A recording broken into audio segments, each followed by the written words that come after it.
Welcome back.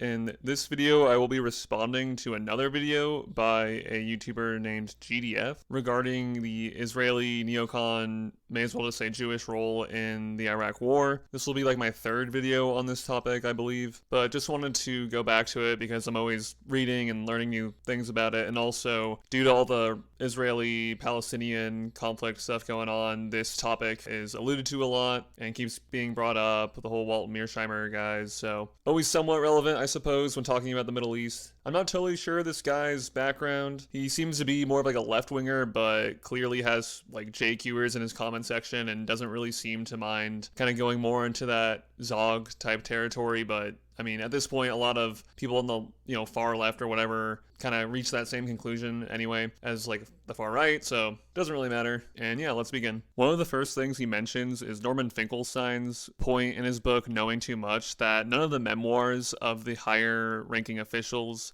of the Bush administration, including Bush himself, really talk about Israel or mention Israel as being a primary factor in their motivation to go to war. He doesn't really rebut this claim from Finkelstein, but rather just points to Philip Zelikow, who was an aide of Condi Rice at the time, who Walt Mearsheimer quote to support this claim that the Iraq War was for Israel. Apparently there's some controversy surrounding the quote, even garnering pushback from Zelikow himself, which GDF does allude to in the video, and Walt Mearsheimer acknowledged, but they say that they were taking him in context, with him saying that it was out of context. I'm not necessarily going to be the arbiter here, but I do know that Walt and Mearsheimer have a history of kind of taking people out of context, so there's that. And I don't know why Zelikow would be running cover, so to speak, for the Israelis or the neocons or whomever. But even if we go with the interpretation that Walt and Mearsheimer have, it's one person and not someone with the most highest rank in the administration or anything like that. And one can find quotes from people not directly in the administration itself, but pretty high-ranking officials and figureheads who kind of said the opposite, that going to war with Iraq would put Israel in danger, and for that reason it should not be undertaken. So in some alternate history, if we had not gone to war with Iraq, would these people have had their quotes used and said, oh, this is the reason why we didn't end up going to a war with Iraq, because it would have put Israel in danger. So one can find quotes surrounding Israel in the context of the Iraq War, because during the first Gulf War, Iraq hit Israel with some Scud missiles and there was some controversy there. And yeah, it's just a nuclear armed ally in the region, so it's gonna be on people's minds, obviously. People like Brent Scowcraft, John Kerry, Ted Kennedy are some examples of this. And if you want to say that their opinions don't really matter because they weren't in the Bush administration directly, then that kind of defeats the rest of GDF's argument, because he draws upon a lot of people who were not directly in the administration but just were influential persons who supported the Iraq War. Furthermore, using Zelikow's quotation here about nuclear weapons was not the only fear or issue regarding Saddam Hussein. In fact, there was probably more talk about chemical and biological weapons, knowing that he used them during the Iran-Iraq War against his own civilians, and it was just thought that he had those stockpiles and was trying to acquire nuclear weapons, but actually indeed did have biological and chemical weapons stockpiled, at the time at least. Obviously later on that was found out to not be the case.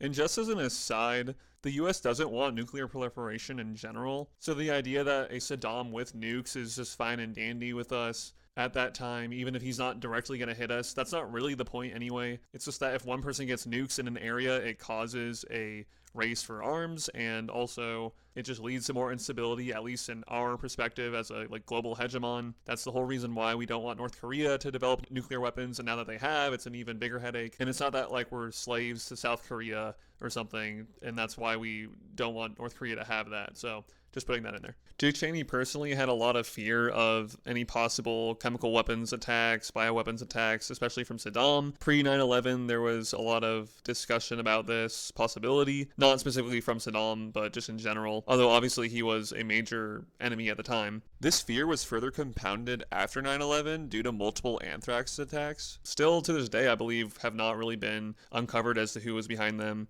although former CIA Director James Woolsey implied it could have been Saddam, as well as believed and pushed the idea that Saddam may have been behind the 9/11 attacks as well, with Cheney's family even being specifically targeted in this. And there were certain operational scenarios, I guess you would say, that were discussed or tested or whatever word you want to use in the White House regarding a possible attack on the US. One was called Dark Winter, in which there was like a major attack on the US, again, pre 9/11. So using this one quote from Zelikow, which he himself kind of pushes back on, I don't think is very helpful with the whole discourse. It's just kind of plucked out and ran with, but there's a lot more context that needs to be looked at. GDF then dovetails this into a point about how Saddam was funding Palestinian suicide bombers at the time the Second Intifada was going on, and that's the reason why he was targeted. I'll just say that also at this time, Saudi Arabia, even more so than Iraq, was funding Palestinians, not to mention the obvious connections with 9/11, which led a lot of people to wonder why we didn't go after Saudi Arabia more than Iraq. It kind of makes a certain level of sense, and the neocons were no exception to this. Obviously, they wanted to go after Iraq too, but they just did decry the relationship that the US had with Saudi Arabia. And my point in bringing this up is that the relationship with Saudi didn't deteriorate really in any substantial way after 9/11, even though the Saudis were not super helpful with intel and stuff, up to 9/11, and afterwards were funding Palestinian suicide bombers just like Iraq was, if not more so. And clearly the neocons couldn't get the administration to shy away from the Saudis, so it just kind of leads one to wonder, if they couldn't do that, then how could they get the US to invade a whole country if that was super against their interests or whatnot? Not necessarily a direct refutation of his point. I understand the logic behind what he's saying, but like a lot of, I'll just say, JQer type people, I'm just going to throw them in that group, that they hyper-focus kind of narrowly on Jews or neocons or Israel in this case, and don't look at the broader context or counterexamples or just other players in general. But with that being said, I think we can move on. Earlier, Finkelstein's skepticism of Mearsheimer-Wald's argument includes the fact that there is no mention of Israel as a motivation for invading Iraq in the memoirs of Condoleezza Rice, Dick Cheney, Donald Rumsfeld, and others. But should that not itself elicit pause and skepticism? Not really at all if you look at the full context of the conflict and the decision-making process, but I do admit if you only focus on neocons and Israel and Jews, then you might find it suspicious, but there are other things at play here.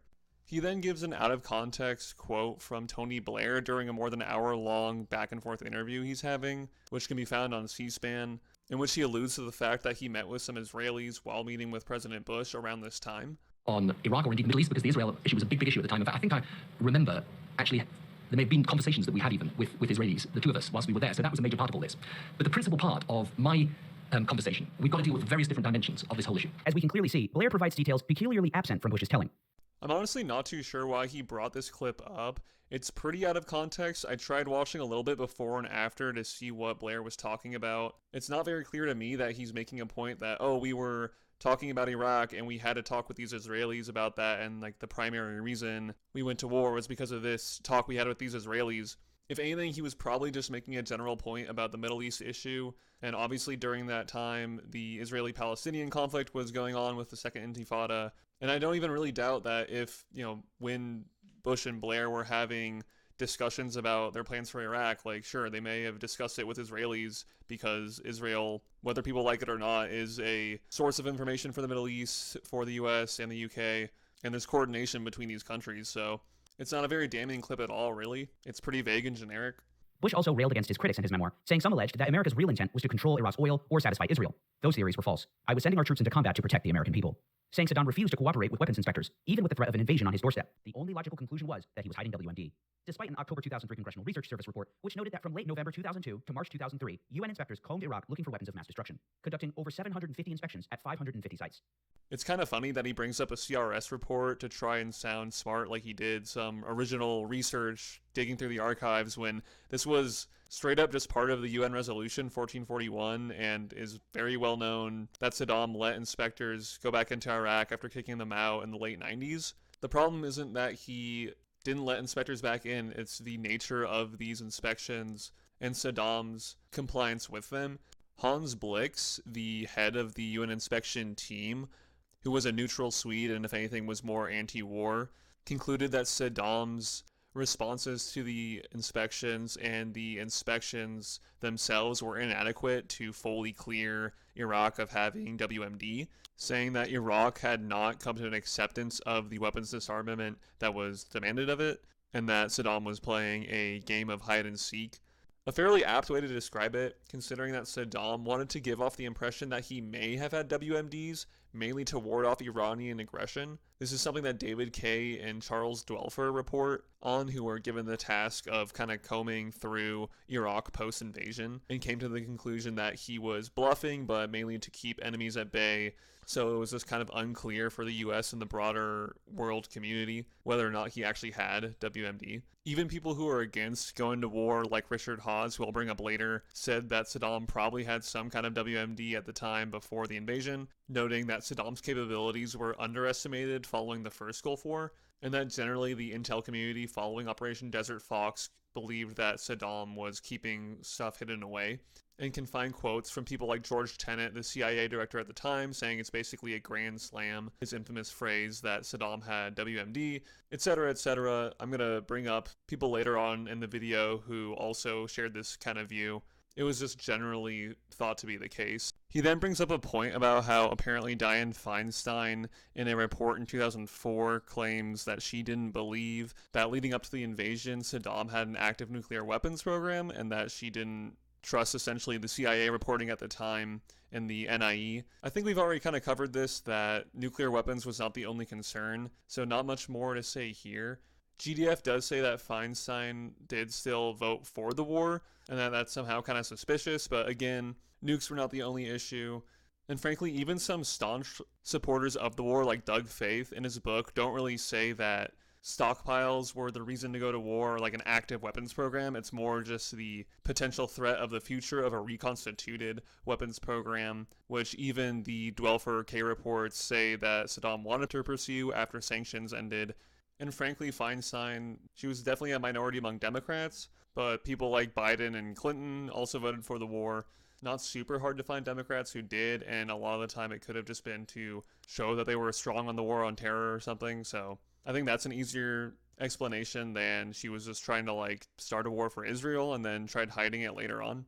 Moving on, he points to an article by Mark Perlman that says Israel was one of the only countries that still supported regime change after the UN resolution came through. I'm not totally sure what Perlman meant here, and if it's face value, I don't really agree with him. First of all, the whole time the UK was in lockstep with the US in its effort to either disarm Saddam or take him out, and various other countries like Spain and Poland also were on board with the effort. That being said, obviously these countries did want UN resolutions to work out as like a last-ditch effort before war. There was an attempt to get a second UN resolution to kind of further justify military action against Saddam, but when this was found not to be a viable option, the decision to go to war was made anyway, and not just by the US. You can look at the Azores summit, where the US, UK, Spain, and Portugal made a joint declaration to Saddam to give up within 24 hours or face military action. Based on the Chilcot report, apparently there was kind of an attempt behind the scenes to make it appear that the UK and Spain wanted to be more tepid in their response and go after a second UN resolution, but apparently this was more of just a ruse. I'm not totally sure about the details on that, but one could look into that further. Other countries signed on to the war effort. You can look at the Vilnius letter from various Eastern European countries. Poland was a good example of an Eastern European country pretty in line with the US position, and some say this was to kind of bolster the alliance with the West and NATO. So basically the Anglosphere and various European countries were on board, not to mention Kuwait, but that's pretty obvious. And sure, while the public of a lot of these countries may have been majority opposed to the war, that doesn't really matter because that is frankly not how international politics works. So to describe Israel as like the only country that was really on board at this time, I don't even know where he's getting that from. Israel doesn't seem to be even remotely a player when it came to the UN and the decision-making process there, nor the decision to go to war after the UN process failed.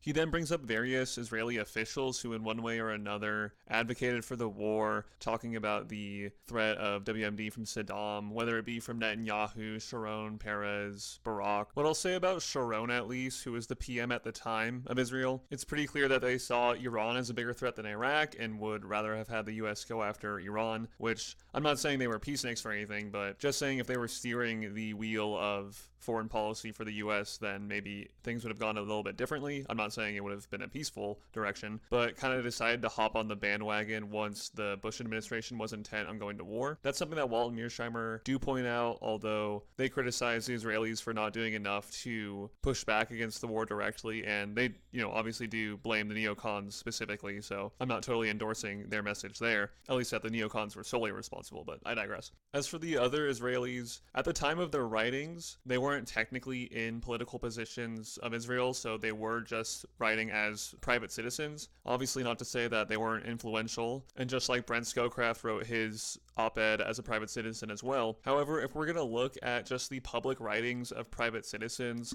and kind of blame the war on them somewhat, then I think we should be consistent and look at the direct communications from leaders of various countries at the time who directly spoke to officials of the Bush administration about Saddam's WMDs. For example, both King Abdullah of Jordan and Hosni Mubarak of Egypt told General Tommy Franks that Saddam was in possession of biochemical weapons and would more than likely use them on U.S. troops. Most European intelligence communities also thought that he had weapons of some kind, even countries who weren't necessarily gung-ho about going to war, including the French leadership and the German chief of intelligence who believed that Iraq could have an atomic bomb in 3 years, saying that in 2002. Also, President Saleh of Yemen at the time told Cheney that he would use WMD against American troops, more than likely.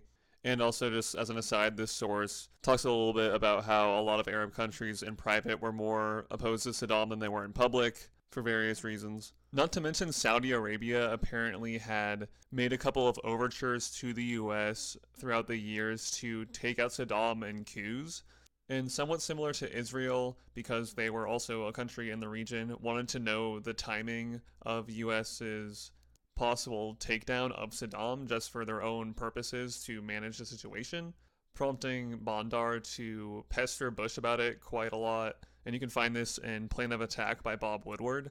When it comes to private citizens who advocated toppling Saddam, many were Arabs themselves, coming from Shia backgrounds. Obviously, people from the INC, the Iraqi National Congress, were among those. Most famously, Ahmed Chalabi. Now, Chalabi did have a pretty strong relation with the neocons, but that's not to say that he only started doing what he was doing when he linked up with the neocons, and he even had ties with the Iranian government, who wanted to take out Saddam for their own reasons, not least of which was to create a Shia power bloc in the Middle East, which kind of did end up happening, to be honest. Kurdish leaders like Jalal Talabani offered their support and advocated for regime change, and he later became an Iraqi president himself, so clearly if one wanted to be accusatory, one could say that he was doing it for selfish gain. Also, Arab intellectuals based in the US like Fawad Ajami, not sure how to pronounce that, Kanan Makia advocated against Saddam, not to mention a plethora of just other public people at the time, just regular Americans. So yeah, again, if you want to just focus on Israelis, you can, but I don't think it's very helpful. And just to conclude and somewhat reiterate, Sharon in private somewhat warned Bush that invading Iraq wouldn't be the best idea, or at least it would be kind of a long slog. Not saying that he really pushed one way or another, but again, this was all in the context of Bush had already somewhat more or less decided that he was going to invade, and an ally of the US at the time wasn't going to say, oh, you should definitely not do that, or you should definitely do that. That's not really how these interpersonal meetings work between leaders, especially when you're talking to the President of the United States. And reporters like J.J. Goldberg point out how Netanyahu and Sharon had two very different views on this Iraqi topic. And I'll include some other blog posts that discuss a bit more in depth that, at the very least, the Israeli reception to the Iraq War was not one-sided. It was somewhat of a mixed response.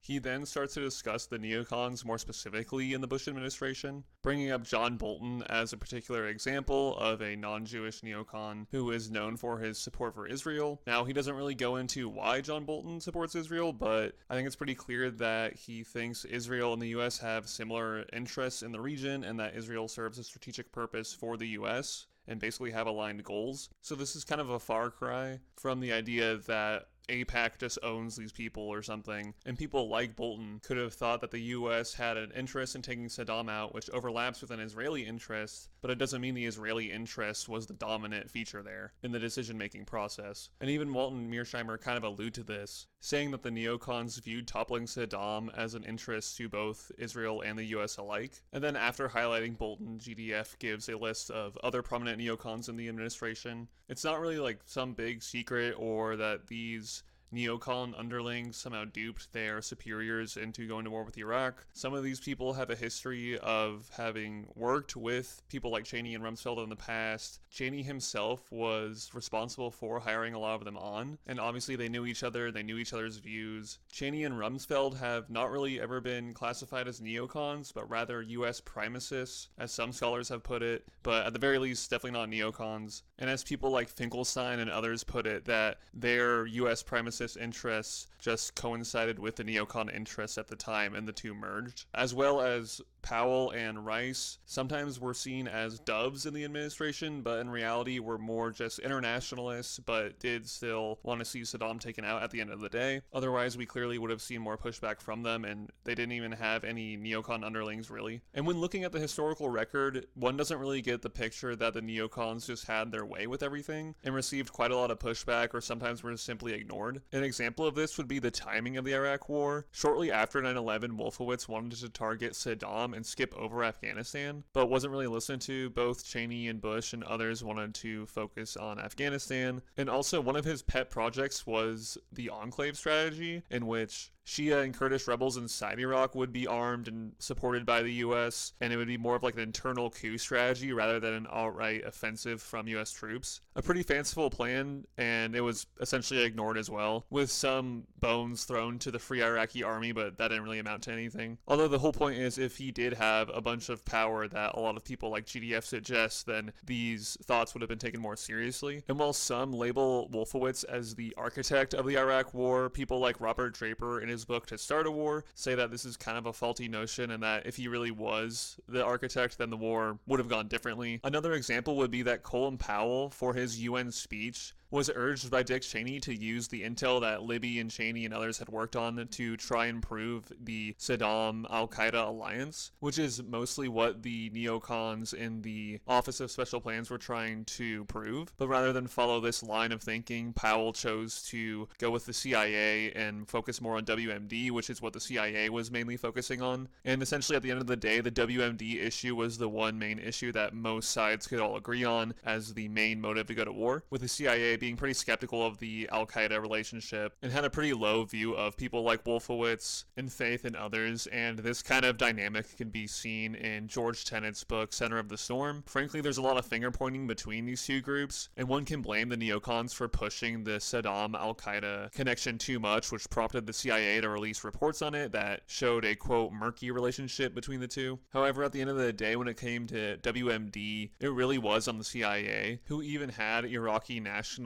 go to Iraq and talk with family members who worked on Saddam's previous WMD programs to garner intelligence, and when they basically all said that the programs were abandoned long ago, ignored this information, didn't disseminate it in the White House. Although bizarrely, even with this information, people like George Tenet, the head of the CIA, seemed pretty convinced that there was WMD even up until David Kaye's report, and he personally told David Kaye that he still thought there was at least chemical weapons. I guess just to summarize, there were a lot of in and outs going on at the time in the intel world, and perhaps a lack of communication or too much communication. Kind of hard to sift through it all, but certainly not like a one-sided, narrow focus on the Office of Special Plans or something is going to explain away the whole rationale for war. And going back to right before the war initiated, Richard Pearl apparently had a contact with a Maronite Christian named Imad Haq, I don't know how to pronounce that, who had links with the chief of Iraqi intelligence and wanted to set up a meeting with him and the US to kind of prove that Saddam didn't have any WMD, and brought this up to Richard Pearl, who then brought it up to the CIA, and the CIA dismissed it. Also, plans to establish a Iraqi government in exile, favored by Wolfowitz, were dismissed by the State Department, who thought it would favor people like Ahmed Chalabi too much. And in that same vein, when it came to post-war Iraq managing the government situation, there were numerous disagreements between people like Doug Faith and Paul Bremer, who became the more or less head of post-war Iraq for about a year after invasion. And you can read My Year in Iraq from Bremer or Doug Faith's book for more on that. And even after notable neocons like Paul Wolfowitz and Doug Faith left the administration in 2006, many of the quote-unquote neocon sort of policies were still being pursued. So all that to say that the neocon emphasis is a little overstretched. And just to top it off, one can look at this chart that kind of compares and contrasts neocon wants and desires versus U.S. primacist wants and desires, and who got kind of more of what they wanted at the end of the day. He then brings up the Defense Planning Guidance document of 1992, used to direct U.S. policies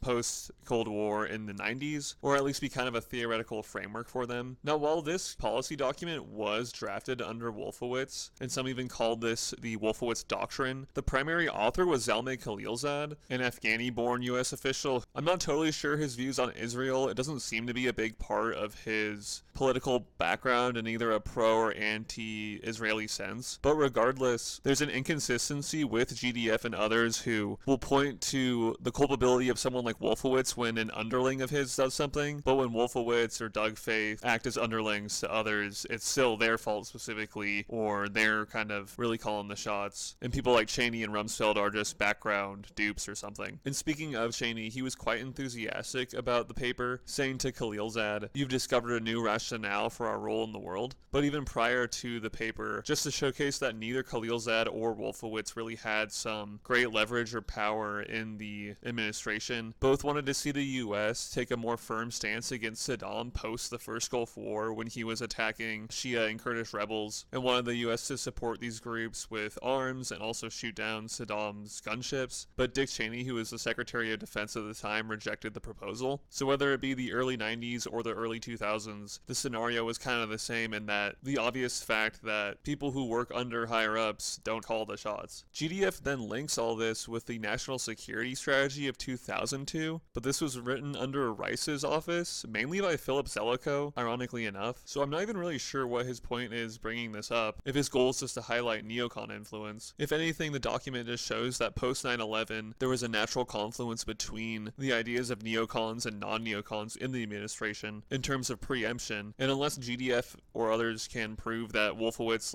ghost wrote this or something, then I really don't see the point in bringing it up. He then follows this with bringing up the Clean Break Memo, which were a set of recommendations to Benjamin Netanyahu in 96 by some neocons who, some of them were in the Bush administration later on. The memo didn't primarily focus on Iraq, it focused on the Palestinian issue mainly, and Israel's need to be a bit more independent from the US. It did bring up a plan to support the Hashemites in Jordan and their bid for power in Iraq as part of Israeli interests. Certainly doesn't explicitly call for an outright invasion or anything, or US troops on the ground or anything of the sort. Netanyahu at the time apparently dismissed most of the letter. Regardless, all of these examples that GDF has are basically just showcasing that neocons didn't like Saddam, and that wasn't a secret at all. They wrote about it, they wrote op-eds and articles about it. The fact that they have all these public documents show that obviously people like Cheney and Rumsfeld knew who they were hiring on. And Rumsfeld himself was a signatory to the 1998 letter from the Project for a New American Century to Bill Clinton that called for the ousting of Saddam, which led to the Iraq Liberation Act, which GDF brings up as more evidence of neocons pursuing Israeli interests, apparently. But what I'd like to dive into for a little bit is why even pre-9/11, people like Rumsfeld could sign on to this letter from a purely pragmatic U.S. primacist perspective. First, just for some background info, after the end of the first Gulf War, there were still hostilities between Iraq and the US. There were major rebellions put down pretty brutally by Saddam shortly after the US kicked Saddam out of Kuwait. This led to the establishment of no-fly zones over certain areas of Iraq to prevent further bloodshed, and Saddam in response frequently ordered these planes to be shot down, usually to no avail, but still pretty much directly attacking US troops, something that Rumsfeld alludes to in his book Known and Unknown, as part of Saddam's aggression pre-9/11, not to mention the attempted assassination of George Bush Sr. in Kuwait, widely believed to have been an operation by the Iraqis, and with numerous UN resolutions on Iraq, his dismissal of weapons inspectors, the oil for food program debacle, all just led leaders from Clinton to Bush to at the very least consider him an enemy, which was pretty obvious, and considering that the US had intervened in other countries for seemingly less, it made some kind of sense to take Saddam out, like the US did with Milosevic, and Bush makes this comparison in his book Decision Points. And one could say, oh, well, the US shouldn't have been involved in any of this at all. It's not our job to police the world, and Saddam was just rationally responding to outside threats. And sure, in an amoral kind of sense, it's just two sides at odds with each other, but the Middle East is a strategic region for the US. It had been for a long time, and after the fall of the Soviet Union, the US wasn't going to just shy away from its role as the global hegemon. And US supremacists like Rumsfeld are the kind of poster child of that type of thinking. Also, even before the 2000s, Rumsfeld was the chairman of a commission to assess the threat of ballistic missiles to the US, which was a response to a CIA NIE that any threat was pretty far off. So while this commission was underway, both India and Pakistan tested nuclear devices unbeknownst to the US, as well as North Korea did some testing with their missiles firing a rocket over Japan. These capabilities surprised the US at the time, so it made Rumsfeld all the more certain that the US needed to revitalize and revamp its military and defense systems, as well as kind of a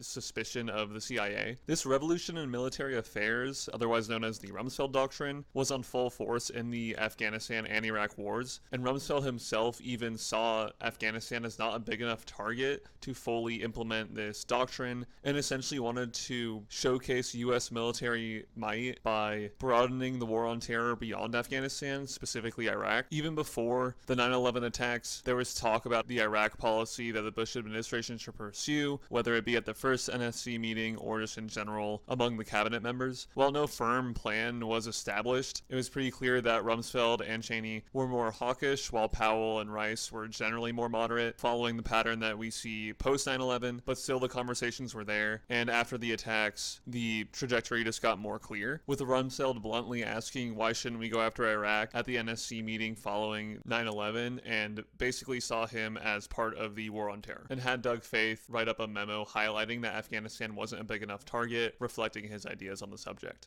And just hours after the attack, Rumsfeld wrote a memo encapsulating his sentiment that Saddam should be rolled up with bin Laden and al-Qaeda and taken out along the same lines.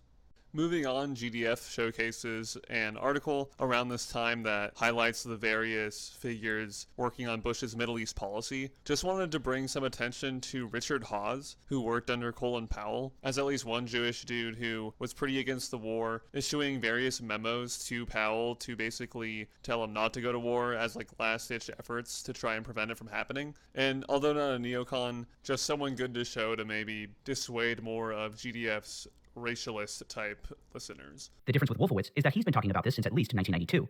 When President Bush says America will not permit the world's most dangerous regimes to threaten us with the world's most destructive weapons, that's Wolfowitz talking. The neoconservatives had infiltrated the White House. I just want to include that clip in there because I think his dramatic talk about infiltration is kind of funny, even though I've already shown that people like Cheney and Rumsfeld knew who they were hiring on in the first place. Hardly an infiltration. But I will focus a little bit on Bush. After all, he was the president, even though people generally tend to gloss over him for various reasons. Now, the article that GDF cites here does imply that Bush is just kind of getting his talking points from Wolfowitz. However, even before Bush was elected on the campaign trail, he made remarks about Iraq that could have been seen as quite hawkish, saying it was time to finish the task in regards to Saddam and that he would take him out in reference to any WMD. And this was in 1999 on the campaign trail. And once he won the election, met up with Clinton to discuss policy before formally entering the White House. And while Clinton put Iraq at a pretty low priority in comparison to things like North Korea and the Israeli-Palestinian conflict, Bush had the opposite view and claimed Iraq was a top priority for him. Now, Bush could have just been trying to sound tough, I guess, in his run-up to being elected,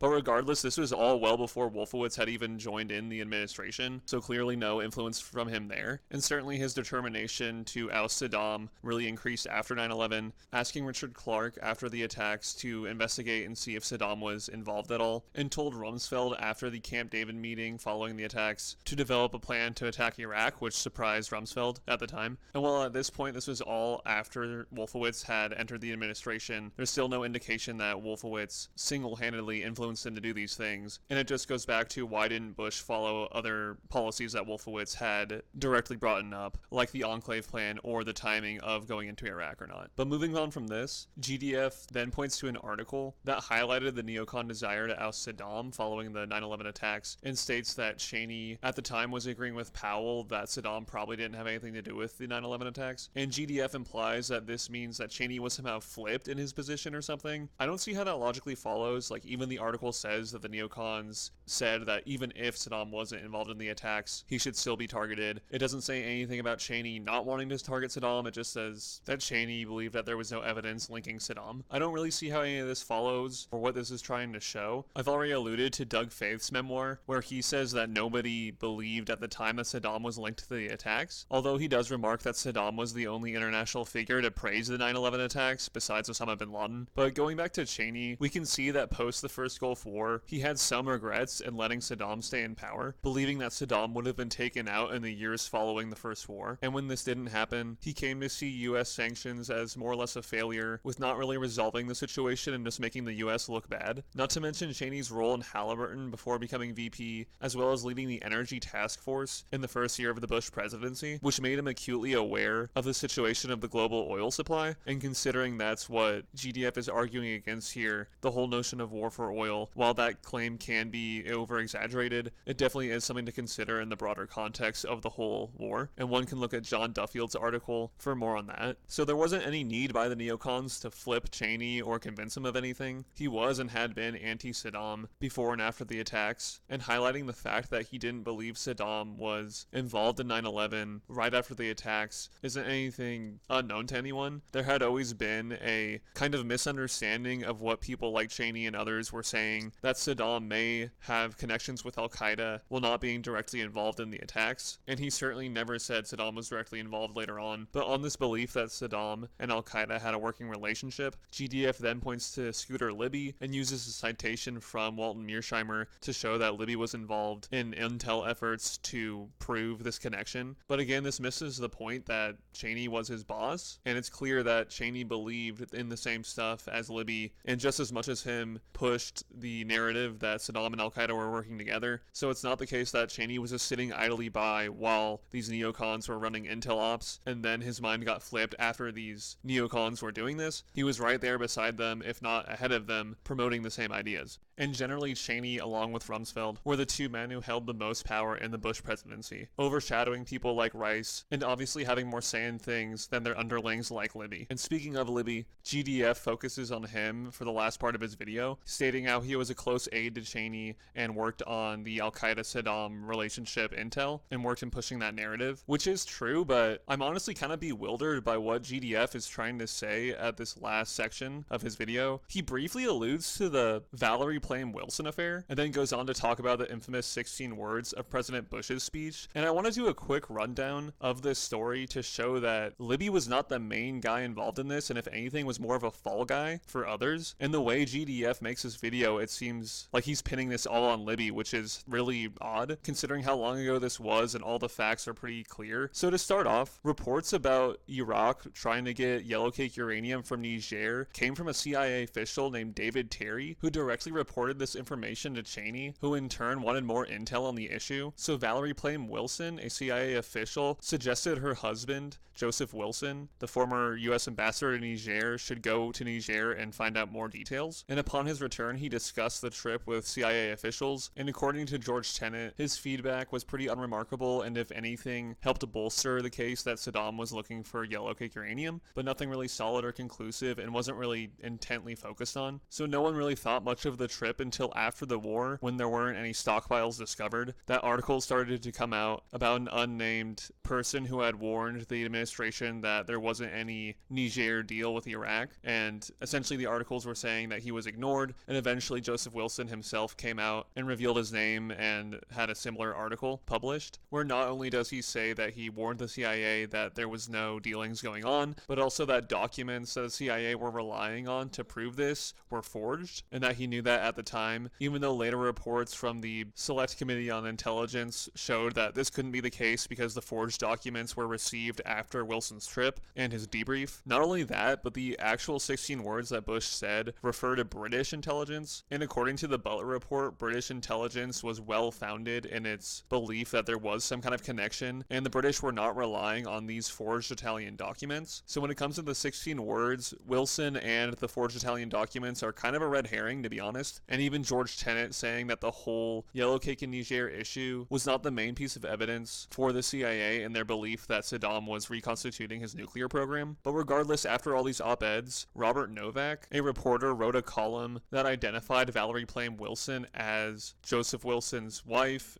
and the CIA agent that referred him for the Niger trip, and said that this information was leaked to him by 2 administration officials. And while this wasn't illegal for Novak to discuss, it was illegal for administration officials to reveal a CIA agent. And so long story short, Libby was thought to be this leaker and was put on trial. And while the trial was ongoing, other reporters revealed that Richard Armitage, not Libby, was the original leaker of Valerie Wilson to Robert Novak, while Karl Rove was considered the second leaker. But while all this was uncovered, Libby was still convicted on certain charges relating to how he acted during the trial and the investigation, but not really for the actual crime itself of leaking. And even jury members felt kind of bad for him, considering him to be a kind of a fall guy. And this whole controversy really strained the relationship that was already pretty bad between Cheney and Powell, and more or less seemed to just stem from an anger about how the war was going, the failure to find WMD stockpiles, and the fact that there was an election coming up. And going back to the 16 words themselves, George Tenet had sent a memo to Stephen Hadley to take out that line, considering it not to have had sufficient evidence, and that there was already other evidence pointing to a restored nuclear program. But Hadley, in effect, just forgot to scrub it out of the speech, and later apologized for this and was going to resign over it, but Bush had him stay on. And Tenet as well took some culpability, considering he reviewed the speech, but also didn't catch it at the end. So in summary, GDF points the finger at Libby in regards to the Plame Wilson affair and the 16 words, but he had practically nothing to do with either in any real sense. He was not the man responsible for those words being in the speech, or not taking them out, or being the original leaker. So I find it really bizarre GDF is doing this, considering you don't have to read the chapters from either George Tenet's book or Stephen Hayes' book on this subject to figure it out. You can do a simple Google search and it'll show you everything you need to know. So I can only assume GDF is just really negligent at best, or at worst just lying. And to top it off, at the end of the video, he makes this comparison between what's going on in Gaza right now to the Iraq War. Your words.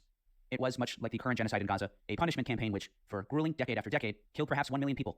Not just from aerial bombardment, but again, like Gaza now, a collapse of the healthcare industry, which gave rise to waves of mass death. Presumably saying that both are kind of stemming from the same neocon, aka Jewish source. If anything, that's kind of an insult to what's happening to the Gazans. The Iraq War, while not a very good idea, mainly led to a high death toll because of inner fighting between different Iraqi groups and not directly from US troops, whereas the situation in Gaza is way different. Not that the conflicts can even really be compared in any meaningful way anyway, but I think that's a good place to end the video. GDF really just wants to spin this narrative, and at the tail end, of course, he has to bring it back to another narrative that he's constantly harping on about to try and make connections when there aren't any to be made. And I guess the last thing I'll say is that nothing he's saying is really new. He's basically just rehashing old arguments with not even a very good spin on them, really just showing that YouTube videos with style can get a lot of views without any substance. And ironically enough, he kind of reminds me of people in the past who protested the war with slogans like "No war for oil" or "Bush lied, people died," using those kind of silly tropes implying some kind of simplistic answer and rationale for pretty complex issues that have a lot of history and internal and external debates about them. But I think I'll leave it there, and hopefully this will be my last video on the Iraq War, as I've done 2 prior, and I think I've said all I need to say on this topic. So thanks for watching. Have a good one.